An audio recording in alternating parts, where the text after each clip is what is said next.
میں نے کبھی نہیں سوچا تھا کہ جس عورت کو میں اپنی زندگی کا ساتھی بنا کے لایا ہوں وہی ایک دن میری جڑیں کاٹ دے گی۔ میری بیوی نسرین شکل و صورت میں تو ماشاءاللہ بہت اچھی تھی، سلیقہ مند بھی تھی اور کھانا بھی ایسا بناتی تھی کہ ہاتھ چوم لوں، مگر اس میں ایک ایسی عادت تھی جس نے پورے محلے اور ہمارے تمام رشتہ داروں کی ناک میں دم کر رکھا تھا۔ اسے دوسروں کی باتیں ادھر سے ادھر کرنے میں جو سکون ملتا تھا وہ شاید اسے دنیا کی کسی اور نعمت میں نہیں ملتا تھا۔ شروع میں مجھے لگا کہ شاید یہ عورتوں کی عام عادت ہے، تھوڑی بہت باتیں تو سبھی کرتی ہیں، مگر نسرین کا معاملہ الگ تھا۔ وہ محض باتیں نہیں کرتی تھی، وہ باتوں میں زہر گھولتی تھی۔ میں تھکا ہارا دفتر سے واپس آیا تو گلی کے موڑ پہ ہی نسرین کی سہیلی مل گئی۔ اس نے مسکراتے ہوئے کہا، واہ بھائی، آج تو نسرین کے مزے ہیں، سغرا باجی کے گھر بڑی رونق ہے، ان کی بیٹی کا رشتہ پکا ہو رہا ہے اور نسرین وہاں پیش ہے۔ میں نے بس مسکرا کر سر ہلا دیا اور گھر کی طرف چل دیا۔ گھر پہنچا تو دروازہ کھلا تھا۔ میں نے آواز دی، نسرین کوئی ہے؟ مگر گھر پہ کوئی جواب نہیں تھا۔ میں نے سوچا شاید وہ ابھی تک سغرا باجی کے گھر ہی ہوگی۔ میں کچن میں گیا، اپنے لیے پانی کا گلاس بھرا اور ابھی پیا ہی تھا کہ نسرین اندر داخل ہو گئی۔ اس کے چہرے پر ایک عجیب سی بے چینی تھی، جیسے کوئی بہت بڑی خبر سینے میں دبی ہو، اسے باہر نکالنے کے لیے تڑپ رہی ہو۔ میں نے حیرانی سے پوچھا، ارے تم اتنی جلدی واپس آ گئی؟ باجی کہہ رہی تھی ابھی تو مہمان بیٹھے ہیں۔ نسرین نے دوپٹہ سنبھالا اور صوفے پہ گرتے ہوئے بولی، بس جی میرا دل نہیں لگا، میں نے سوچا آپ بھی آنے والے ہوں گے تو میں جلدی آ گئی۔ مجھے اس کی بات عجیب لگی، کیونکہ نسرین تو ایسی جگہوں سے کبھی جلدی نہیں آتی تھی جہاں محلے کی خبریں مل رہی ہوں۔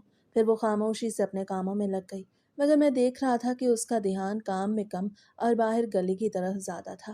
ابھی شام کے سائے گہرے ہی ہوئے تھے کہ نسرین اچانک اٹھی اور کہنے لگی، میں ذرا چھت پہ جا رہی ہوں، کپڑے سوکھنے ڈالے تھے، وہ اٹھا لوں۔ وہ یہ کہہ کے تیزی سے سیڑھیاں چڑھ گئی تھی۔ میں جانتا تھا کہ کپڑے تو وہ دوپہر میں ہی اٹھا چکی تھی۔ میں خاموشی سے اس کے پیچھے پیچھے سیڑھیوں تک گیا اور وہیں دبک کے کھڑا ہو گیا۔ ہماری چھت ایسی تھی کہ وہاں سے ساتھ والے 3-4 گھروں کی چھتیں بالکل ملی ہوئی تھیں۔ وہاں سغرا باجی کی دیورانی اور محلے کی 2 اور عورتیں پہلے سے موجود تھیں۔ نسرین نے دیوار کے پاس جاتے ہی آواز لگائی، خالہ آپ نے سنا؟ سغرا کی بیٹی کا رشتہ تو ہو گیا، پر اللہ ہی جانتا ہے نبھے گا کیسے۔ خالہ نے حیرت سے پوچھا، کیوں؟ نسرین لڑکا تو سنا ہے بہت اچھا ہے، سرکاری نوکری ہے اس کی۔ نسرین نے آواز نیچی کی، مگر میں پھر بھی سن رہا تھا۔ ارے خالہ، نوکری کو کیا کرنا ہے، میں ابھی وہاں سے ہو کے آئی ہوں۔ لڑکے کی ماں تو ابھی سے لڑکی کے نقش و نگار میں نقص نکال رہی تھی، اور سچ تو یہ ہے کہ لڑکی کا اپنا چال چلن بھی تو کسی سے چھپا نہیں۔ میں نے خود دیکھا ہے اسے گلی کے نکڑ پہ اسلم کے ساتھ باتیں کرتے ہوئے۔ میرا دل دھک سے رہ گیا تھا، یہ سراسر جھوٹ تھا۔ سغرا باجی کی بیٹی ایک سلجھی ہوئی لڑکی تھی۔ میں نسرین کی اس حرکت پہ سن ہو گیا۔ وہ عورتیں بھی کان لگا کے سن رہی تھیں۔ دوسری عورت نے کہا، توبہ توبہ نسرین، تم سچ کہہ رہی ہو۔ نسرین نے بڑے ہمدردانہ لہجے میں زہر اگل دیا، میں کیوں جھوٹ بولوں گی بھلا، مجھے کیا ملے گا؟ میں تو سغرا کا بھلا چاہتی ہوں، اس لیے کہہ رہی ہوں کہ رشتہ کرنے سے پہلے 100 بار سوچ لیں۔ تھوڑی دیر بعد وہ ہنستی ہوئی نیچے آئی۔ جیسے ہی وہ کمرے میں داخل ہوئی، میں نے سامنے کھڑے ہو کے اسے گھورا اور غصے سے پوچھا، نسرین یہ سب کیا تھا؟ تم چھت پہ کیا کر رہی تھی؟ وہ ایک لمحے کے لیے ہڑبڑا گئی، پھر فوراً سنبھل کے بولی، کون سا سب؟ میں تو بس خالہ سے حال احوال کر رہی تھی۔ آپ ہر وقت میری جاسوسی کیوں کرتے رہتے ہیں؟ میں نے کہا، جاسوسی نہیں کر رہا، میں نے اپنے کانوں سے سنا ہے تم سغرا باجی کی بیٹی پہ بہتان لگا رہی تھی۔ تمہیں شرم نہیں آئی؟ اس معصوم کی زندگی کا سوال ہے۔ نسرین نے ہاتھ نچائے اور اونچی آواز میں بولی، ہائے اللہ، اب میں نے کیا کہہ دیا؟ میں تو بس وہی کہہ رہی تھی جو محلے میں سب کو پتہ ہے۔ آپ تو ایسے مجھ پہ چڑھ رہے ہیں جیسے میں نے کوئی گناہ کر دیا ہو۔ آپ مردوں کو کیا پتا کہ عورتیں کیسی ہوتی ہیں۔ میں نے کہا، گناہ ہی کیا ہے تم نے نسرین، اگر یہ بات لڑکے والوں تک پہنچ گئی تو کیا ہوگا؟ اس نے کہا، پہنچ جائے تو پہنچ جائے، میرا کیا جاتا ہے۔ وہ پیر پٹکتی ہوئی کچن میں چلی گئی۔ اگلے ہی دن محلے میں کوہرام مچ گیا، لڑکے والوں نے رشتہ توڑ دیا تھا۔ سغرا باجی کے گھر سے اونچی آوازیں آ رہی تھیں۔ میں شرم کے مارے سر جھکا کے گزر گیا۔ نسرین گھر میں اطمینان سے بیٹھی پراٹھا کھا رہی تھی جیسے کچھ ہوا ہی نہ ہو۔ میں نے سوچ لیا تھا کہ اب اسے پیار سے سمجھانا فضول ہے۔ گھر آ کر میں نے اسے سامنے بٹھایا اور سختی سے کہا، نسرین، آج سے تمہارا چھت پہ جانا بند ہے اور محلے کی کسی عورت سے بات کرنا بھی بند۔ اگر اب مجھے کوئی شکایت ملی تو یاد رکھنا تمہارا انجام اچھا نہیں ہوگا۔ وہ رونے لگی تھی، آپ تو بس مجھ پہ ہی روب جھاڑتے ہیں، میں اس گھر میں قیدی بن کے رہوں گی کیا؟ وہ رو رہی تھی، مگر اس کے آنسوں میں کوئی ندامت نہیں تھی، بس غصہ تھا۔ مجھے کیا پتا تھا کہ یہ تو صرف آغاز تھا۔ 2-3 دن تو گھر میں ایک عجیب سی خاموشی رہی تھی۔